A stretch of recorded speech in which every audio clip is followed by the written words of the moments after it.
Welcome to this next episode of the Love Your 9 to 5 show. My guest today is Ari Margolis. Ari is joining us today from Lakewood, New Jersey. Ari is a mental health counselor and is doing wonderful work there in the Lakewood community. Ari, welcome to the show. Hi, thank you for having me. Thank you for joining us today. Now, Ari, before we get into the concept of mindfulness that we spoke about and some of your professional successes within the community that you work in, tell us a little bit more about yourself personally, maybe a little bit about your journey, how you got to work that was not a good fit for you to where you are right now, which is a much better fit. Okay, I started out getting my master's in Talmudic law, again, which is not really lucrative. I had to make a living for myself. So I got a job in real estate management. Real estate management, I hated with a passion. Every day going to work was a drag. And after a year, I quit my job, and my friend so nicely hired me as an intern to do marketing. While I was doing marketing, I realized to make money, I'll have to go to college. And I was speaking over with my friends. They said, I know a guy who's a career coach. Before you spend money going to college, go figure out, make the right move, make the right choice, and speak to this career coach. So I went to New York, and I took a personality test. I went to the career coach, and it came out to do psychotherapy. So that's what I did. That's why I'm here today. So that's a pretty clear path of you going from something that clearly was not a good fit to something that that is a good fit. And what do you think was wrong and that made you hate your real estate job so much? And what do you think has changed or evolved to where you are right now that is that much more of a better fit? Actually, there's two parts to hitting on real estate. First of all, I was on the road the whole day, hanging out with people who I didn't know. There's no coffee room to no coworkers. There's no social life at all. Myself, and my cell phone, doing jobs that I didn't particularly enjoy, and also wasn't intellectually stimulating. Someone who has a master's in Talmudic law and spent my time studying, this was not. It wasn't satisfying for me to do such a job. Okay, so you went on into the marketing role. Why didn't you just stay in that role if that was an opportunity that was offered to you? The marketing, I wasn't making enough money, and I realized, especially now with internet marketing and all this type of stuff, you have to go to college. You have to take a real course to figure out to make money in the business. You can be fly by night. You really have to know what you're talking about. And I realized that college would be the only way to do that. Okay, now. Just as a side note, there's lots of internet marketing, which, little kids are doing, and being extremely, extremely successful, with social media marketing and online marketing and all that, Facebook ads. The difference between me and them is 5 years. I'm 40. If you're 35, I think 35 is a cutoff line. I don't know. I wouldn't lock yourself into a box necessarily. Right. I see 70-year-olds that get this stuff, and I see 20-year-olds that don't. Right, but I wasn't born with it. I didn't have it in my house, so it's something I had to learn. It wasn't natural. Got it. So you realize that in order to really get to where the marketing that you had in mind and the marketing where you see that others being successful, you would have to invest significant time and energy to get there. So once you're doing that, you want to figure out. You want to make sure and figure out that you're doing it in something that's the right field for you, and that's something obviously that's very reasonable. So what was the process that you went through to get from being in this marketing role, which kind of sort of fit, wasn't terrible, you didn't hate it like the real estate, but to coming out with that clear understanding that it was psychotherapy? So someone recommended me a career coach that lives in New York. So I traveled to New York. First I met him once, and we went through verbal talking what I want. Then I went home and I did 3 different tests, personality tests. And then went back the following week I went back to bring it all together. And psychotherapy was top of the line. Now, but when you walked out from the final session there, Now, obviously, you did significant amount of work on your own, and and also together with a career coach. Were you satisfied with that result? And like, Absolutely yeah, not. absolutely not. No. Well, let me clarify my question. It's not, were you happy that psychotherapy is the thing you wanted it to be, but did you feel that it was accurate and that is the right career for you? I felt it was accurate, but I was scared because, again, it's a lot of work, a lot of internship. It takes 7 to 10 years to really make it in this business. It was scary. It's a life choice, no turning back, and a lot of money and time. And I was scared. I was scared that I'll be successful. Okay. So obviously it's a change, and it's a big change. It's not something that you were expecting. But as far as the actual testing, as far as the actual coaching is concerned, you were convinced. Oh, this is a question. Yes. Were you 100% convinced that this is the Yes. area? I always had it in my mind to do that. I always said to myself, I wish I could do it. But I never had the guts really to pull it off. And once he told me that this is what it is for me, I know this is where I belong. Mm-hmm, mm-hmm. Okay. So many times, people have challenges with their careers and they're not sure which direction to go in. And like you said, it's a life decision, and it's not just life decision which career you're going to be in, but also, living the day-to-day life of whatever career it is that you choose. So there's two parts to the stress. Will I be successful in this career or business that I'm creating for myself? And am I in the right one? So I'm not belittling the challenge at all, but I'm just pointing out, the silver lining that you being convinced and confident that this is the right result takes away a big part of the challenge, or maybe not the challenge. It takes away part of the stress of being concerned that perhaps you're in the wrong industry, and then all you need to do is just focus your effort and stop caring about what people think, right, and just getting it done. So yes, true. I think I told you before. I love my job. Right now, I don't work. I work once a month actually. Once a month, I have to file. I have to bill insurance. That's the only day I work. Rest of the month, I don't work too hard. So that's the goal where we all want to be, and that's the reason why this podcast is created, is to try to help our listeners get to a place where work is no longer work. Really work is fun. I don't know if you're familiar with Tim Ferriss's book, The 4-Hour Work Week, but in his book, the concept that he gets to is that we have this myth in that we were fed since we're little children that we're supposed to work and pay and suffer and kind of, I guess, atone for our sins, or however you want to look at it. And so from 9 to 5, Monday through Friday, and for many of us it's earlier than that, and it's 24/7 or whatever it is. And then hopefully by the time you are able to retire, that's when the golden years start. Yeah. Now, I'm a nursing home administrator. I see what people look like when they're in their golden years. And without being too crass, just suffice it to say that there's not that much gold going on at that stage in their life. And part of the reason is because that's not normal, that's not healthy, and that's not natural. We're supposed to stop being productive when we die.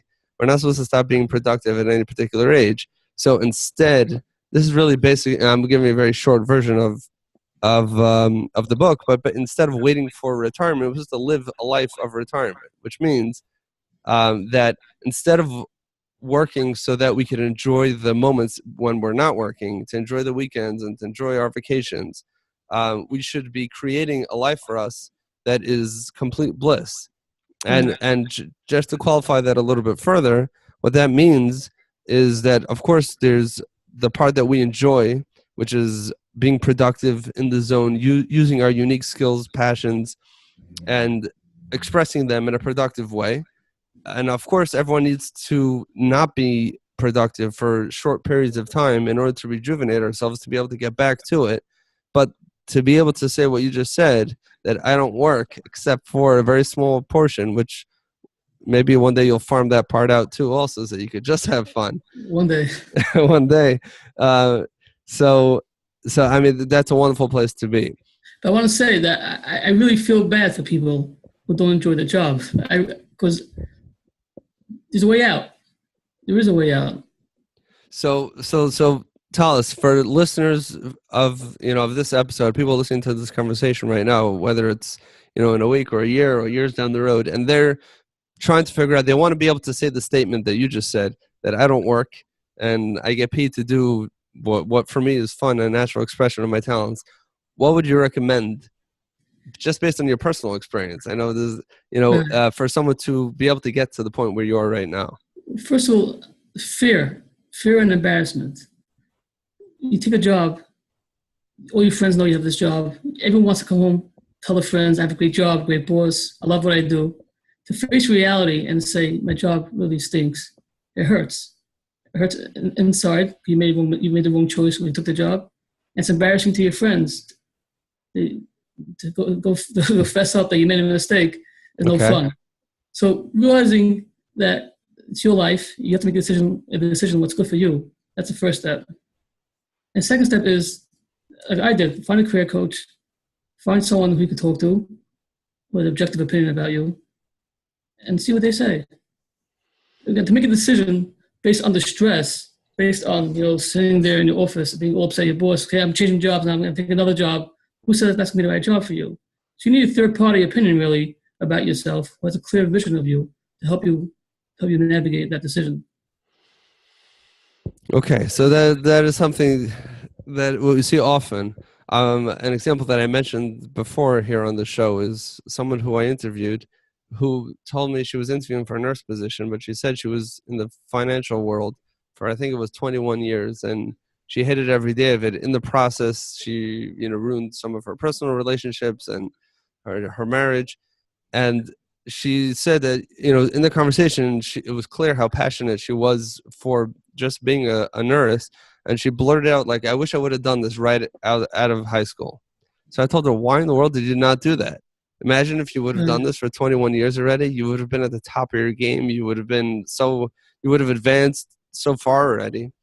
And her answer was, a sad reality is that her father's a banker and her grandfather's a banker and her uncles and her whole family is different positions, not all bankers, but within the finance industry. And she was told and programmed, and she believed and understood that is where she would be successful as well.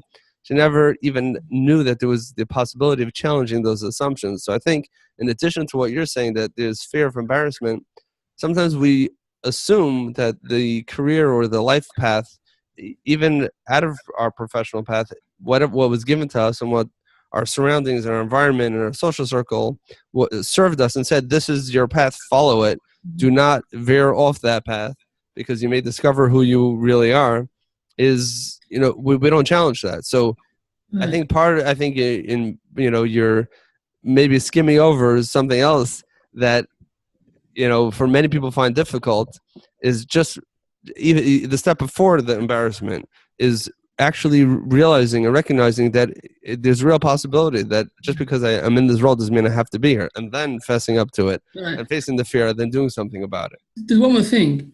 If you do what you really enjoy, you're better at it. There's no question about it.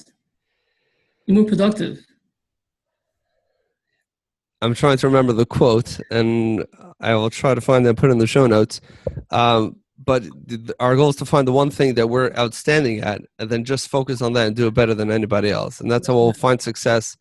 Personal success and financial success follows. Everyone wants the best, whatever it is. And if that's your thing, that's what you'll be the best at. Now, in your current role now, as a therapist, what would you say is, a unique message that you give over to your clients? And maybe, the concept of mindfulness that we spoke about earlier, maybe you can share it with us, exactly what that is and how we can apply it to some of the challenges that we already spoke of. Okay, so a lot of my clients come with anxiety. So let me give a little background on what anxiety is and see how it can apply it to work. Anxiety is the brain having a thought, us choosing that thought and taking that thought for a ride. For example, your wife tells you have to go shopping. You hate shopping. So while you're in your office, your brain's taking for a ride. Okay, you have to go shopping. You have to look at parking. The wagons won't work. Her shopping list is out of order. Right? You can be running around the store, not knowing what anything is. The lines will be down, lines will be forever. And you're in your office, and you're getting sweating, and your heart's palpitating, and you're ready to call your wife and say, I'm not doing it. Now, what would have happened when the thought came into your mind, oh, I have to go shopping? You said to yourself, okay, I have a thought that I have to go shopping. But right now I choose to focus on a task at hand. So that thought of having to go shopping will never cause you anxiety because you never fuse yourself with that thought. So all anxiety is fusing yourself with a negative thought, taking it for a ride until it causes you aggravation. So if you're mindful of the thought that I could see this thought coming into me, slow motion, and say, oh, I see this shopping thought is coming in. I choose not to think about it. I choose to pay attention to the task at hand. Life's great. So back to the workplace, if you're in front of a computer and all of a sudden your thought comes into your head, oh no, I hate this job. So you can sit there for 10 minutes, working yourself up into a frenzy, how you hate this job. Right now you can't do anything about it anyway, because right now it's 9 to 5 job, you're working now. So wouldn't it make more sense to choose to do the task at hand and tell yourself, okay, later I'll think about it. But right now, I'm not letting that thought grow into a mountain. So, I mean, the concept, which is fascinating, the way I'm processing it right now, it sounds like is really just focusing on the present. The only area that we can control right now is the present, and whatever we're concerned about happened yesterday or tomorrow, or a few minutes ago, or in a few minutes, we cannot do anything about unless it involves doing something in the present. So if right now, like you said, if I'm at my job and it's 3:00 and I'm watching the clock and I'm thinking about how I really shouldn't be here and I really should be listening to that podcast about mindfulness on my way home from work, and I have 2 hours to, till I can do that, by realizing that there's nothing I can do right now about it and focusing on the task at hand, that, that could stop that process from right away. But I think, go ahead. The catch is that we don't even know that we're thinking. That the time we get all worked up is 10 minutes later, we don't even realize how we got there. So mindfulness is really the practice of paying attention to our thoughts. You see, we think 35 to 40 thoughts a minute, according to Google. Okay. Right? So some are good, some not so good, some are painful. But we could choose which thoughts we want to think about. Of those 40 thoughts, 35 to 40 thoughts, we could choose which ones we want to think about. That's the step. The step is first to choose the thought that we think. We could choose which thought we want to think about. And the things that we don't want to think about, we just let it go. So this is something that's foreign to lots of people, because the assumption for this whole concept that you just said is that this is something called controlling our thoughts. With all the information, I'm sorry? Choosing your thoughts. Using our thoughts. Choosing. Oh, choosing our thoughts. I see. Well, because we're used to being, so many people spend so many hours of their day, not so much anymore watching TV, but more watching the feed of Facebook or Twitter or Instagram, Snapchat, whatever they're looking at. And we're not used to controlling anything. It's just whatever comes in there, that's what I'm going to focus on now. And that's what I'll feel good about momentarily, or I'll be upset about, something I agree with, something I disagree with. And we just kind of scroll and scroll until we have to stop. And obviously I'm exaggerating a little bit, but that definitely affects the way that we think, the way that we operate. But what you're suggesting is something which is so diametrically opposed to that whole concept, is that every single moment we can choose to think exactly what we want to think. And if something is there that's painful, we do have the ability to control if we focus on it. We may not be able to solve the problem right now, and the problem might be real and it might really hurt, and there might be an appropriate time to express that pain and deal with it even without solving it. But the choice to deal with that right now, that's completely in our hands. So that's a very empowering thought right there. Right. And again, the opposite is to be fused with that thought, and 10 minutes later wake up feeling not happy about yourself, not happy where you are, and not being very productive then the rest of your day. So your job still needs to be done, the job that you hate, and now you're just 10 minutes further, away from what you should have done. Whatever you were concerned about, the fact that you didn't like that job, just, again, I assume this could be used for anything. But in this particular context, you're still in the same job and it still wasn't done, and now you're just leaving 10 minutes later. So you're Right. missing something else. Now, is there any particular success with maybe a client that you had? Obviously, you can't share personal information, but is there any particular story that comes to mind of someone who came in and maybe perhaps even using this concept of mindfulness that was really in pain and in a very, very tough situation, and through applying the concept that you're saying, they were able to successfully put themselves in a different framework, maybe perhaps without solving the problem, but with it being able to cope with it? Very funny you say that. I got a phone call last night, 11 o'clock at night, from an ex-client of mine to check in with me and to say, Ari, I'm good. Now, he didn't leave here good. He left here okay. But I gave him tools and tips before he left for the final session, mindfulness tips.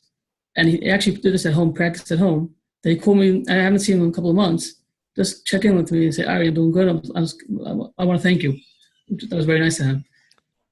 So when guys come in there, I give them small exercises that we could do throughout the day, how to apply mindfulness and how to slow our mind down so that we should be able to choose our thoughts. Because right now our thoughts are so fast, we can't even choose them.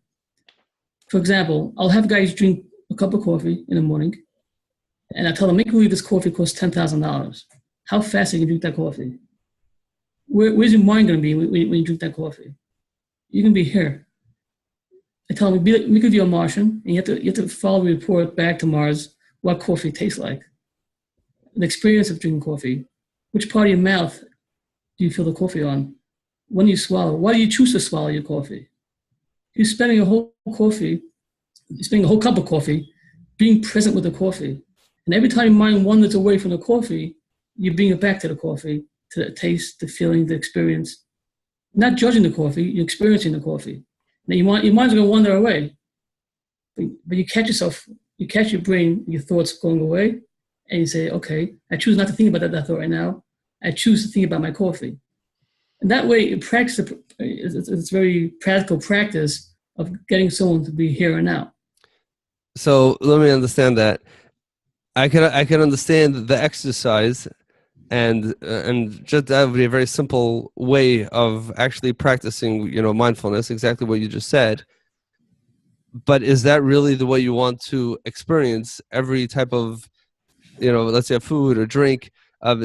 Sometimes the actual enjoyment. I guess this is the question: is putting the coffee kind of on the background and using it to be able to focus and put yourself in a frame of mind where you can be either relaxed or invigorated, depending on. I don't call that relaxed. Letting your mind escape I don't think that's called relaxing. That means your mind is taking over you, and you're giving over your power yourself to your mind. Now, there is a time to relax, but most times you want to be here. You want to experience life. When you won't go to the beach, you want to think about your business. You want to think about your bills. You want to experience the beach. If I give you a Kit Kat, you want to experience the chocolate, or you want to think about your boss. You obviously want to experience the Kit Kat. You want to experience a piece of steak.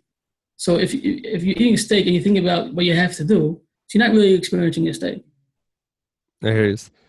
Okay, now, I guess the question is, depending on what your goal is in the activity. If your goal is to take a coffee so you're caffeinated, then Right. you would press a button for the same Right. price. Right. Then you don't want to experience any of that. You just want to get it down. If your goal is to enjoy it, and if that's what you want, and there might be times where you purposely don't want to be mindful of that, but you don't want to experience it, or the experience might be just slowly drinking something naturally might slow your mind down a little bit. I tell my clients, if you want to escape, I call it, just tell yourself, right now, this coffee, I'm escaping. I'm going $1 in a dream, as they say with the lotto, right? I'm drinking this coffee, I'm not being present, but I have my clients tell themselves that.